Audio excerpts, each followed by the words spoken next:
Tonight, stolen identity, what you need to know, and what you can do to protect yourself.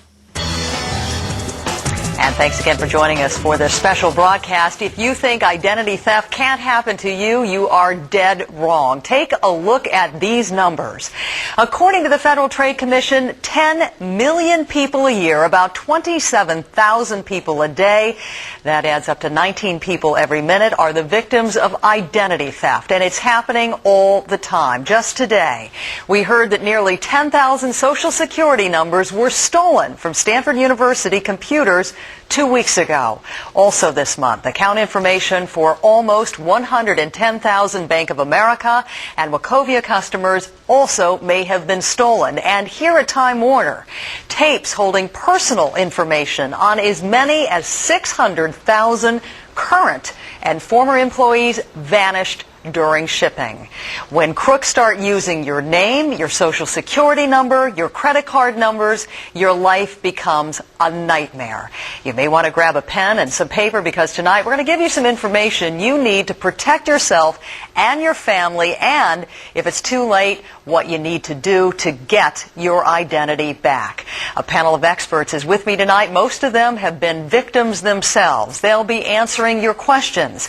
You can call us at 1-800-304-3638. That number once again, 1-800-304-3638, or you can send us an email at idtheft@cnn.com. Once again, idtheft@cnn.com. First, though, a dramatic demonstration of just how easy it is to steal and sell personal information from technology correspondent Daniel Seberg. Here's a thief that says he has a Citibank credit card or checking account, and he wants to be paid via WU, which is Western Union, to make a deal. And if you want to make a deal with him, message him. Dan Clements of Card Cops doesn't carry a badge or a gun, but he's on patrol in cyberspace, in virtual black markets, where thieves buy, sell, and barter personal information in underground chat rooms. The format is called IRC, or Internet Relay Chat, a low-frequency hum in the World Wide Web. Think of it as the Internet equivalent of CB radio. This is just a guy posting that he's hacked into a checking account with a $2,100 balance, and he's X'd out the numbers. He's proving he has access to it, and he wants to trade for some type of tool or ware, and he wants to split the money on this account. So this is somebody's checking account just waiting to be robbed? Yes. Yeah, and he's looking for help. He's looking for an accomplice. It's a live look at identity theft, chit-chat among con artists, happening in real time.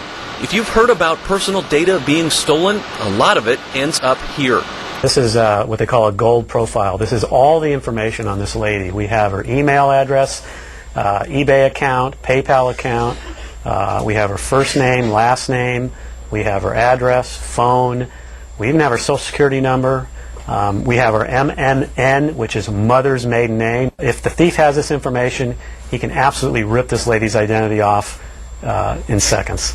Dan, help me understand this ID thief community, or black market, if you will. Each of those names down the right-hand side there, they're actual people in this sort of virtual world trading all of this very real data in real time.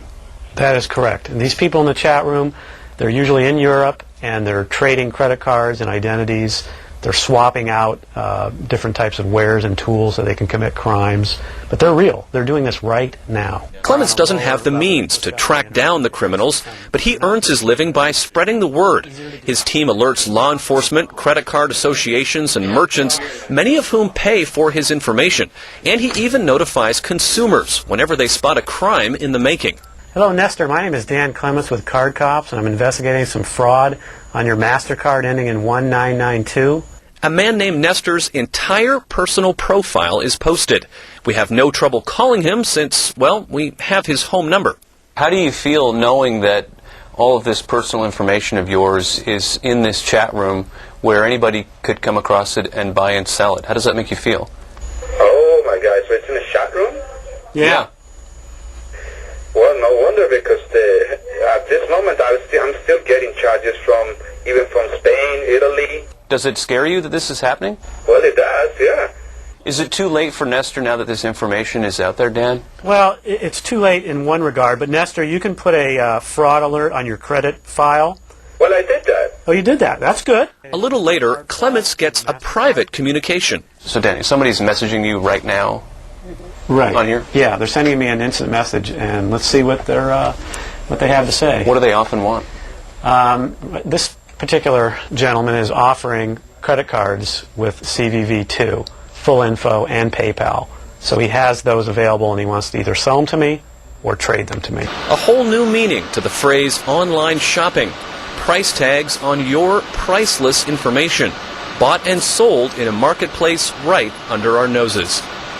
CNN's Daniel Seberg and cybersecurity expert Dan Clements join us now from Los Angeles. Welcome. Daniel, how easy is it for these guys to get their hands on this information? We just got a sense of it in the chat room. And who are these guys who are stealing our identities? Well, there's a whole range of different profiles of the type of person who is getting this information. It could be a kid operating out of his bedroom, simply getting this information transacted online. There's a whole underground community that's able to get this information. It's bought and sold, and it really is a valuable commodity, your personal data. Dan, you made it look so easy to go into one of those chat rooms. For those of us that aren't as facile as you are, how easy is it to crack it? Well, it takes a few years to season what they call a nickname or an alias. So we have these names, and nobody really knows who we are. But we've been watching these rooms for about 4 years now. So it's not easy to get in. But once you're in, like in the room we're in right this very minute, there's 300 people in there trading credit cards and full information. And you're going to be monitoring that tonight during the show, right, Dan?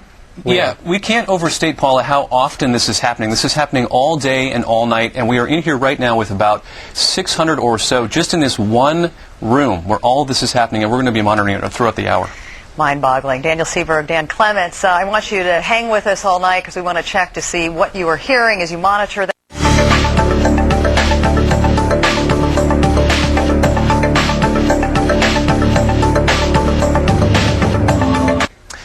Yeah, we've been monitoring this chat room for the last little while here, and we've got a really good example of what is being bought and sold in real time. What we've got here, basically, and we're going to try and shield as much information as we can here. This is very sensitive. It's tough to do this in real time in a live situation. What we've got here is a gentleman by the name, we'll call him Jeff, his personal credit card information, PIN number, the security number that's also on your credit card, all of that is being offered if you will join him in another room. Now, Dan, does he want something in exchange for all of this? Of course, he wants money for this particular account. And because it has the PIN number, it's extremely valuable. It's cash. They will create a fake credit card and go to an ATM and withdraw all of his money. That is absolutely amazing. And this is something that is happening, like he's saying, once every 19 minutes or so. What kind of money are we talking about here, Daniel and Dan? Well, it's going to depend on how much money this gentleman has in his checking account. And the more he's got, the more valuable he is as a target, right? Right, absolutely. Right.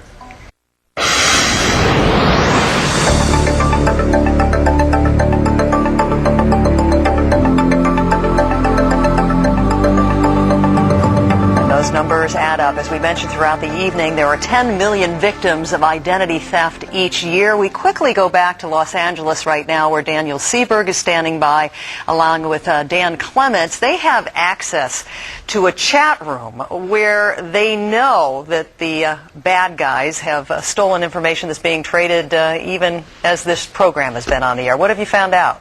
Paula, this is very scary. We have found really the gold mine for any ID thief out there. Just to bring this home for people, we've been monitoring this chat room where only certain people can get in, basically, and Dan Clements is one of them, where these thieves are buying and selling this information in real time. What we've come across here is a gentleman we'll call Ron, and basically we have all of his personal information.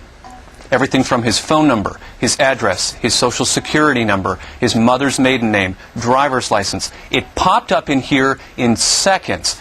And basically, his identity could already be compromised. And Dan, I mean, how significant is this, really? Well, 600 people have access to this in the last 5 minutes. So this gentleman is in big-time trouble. And part of the issue here, Paula, is that a lot of these types of chat rooms, the participants in them are offshore. They're in Europe. It's basically prime time for them right now. They're up in sort of the wee hours of the morning. They're in there trading this information. It's happening very quickly all the time. I mean, just in the last 45 minutes or so that we've been live during the show, we've seen countless examples of people's information being basically bought and sold without them ever knowing. And once you begin to focus in on how much of that has happened during an hour, you can begin to understand the enormity of this problem. Billions of dollars of fraud conducted this way.